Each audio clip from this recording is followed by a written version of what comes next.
Today, we'll show you how Fluix helps automate your hot work permit and post-job monitoring process.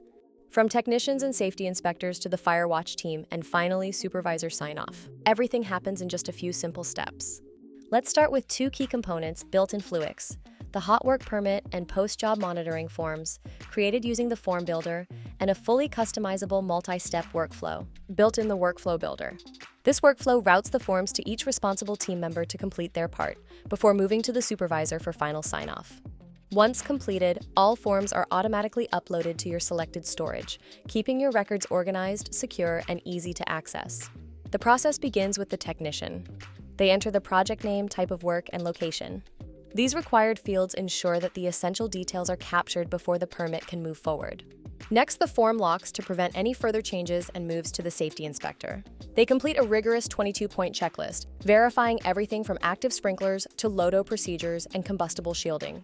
Once work begins, the fire watch team takes over. They log continuous monitoring, including the critical 6-hour post-job observation period, ensuring the site remains safe long after the work is completed.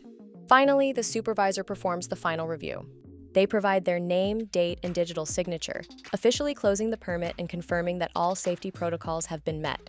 With the signature in place, Fluix automatically triggers an upload. The two completed forms are saved as PDF and uploaded to your storage of choice, whether that's Fluix Storage, Google Drive, SharePoint, and more.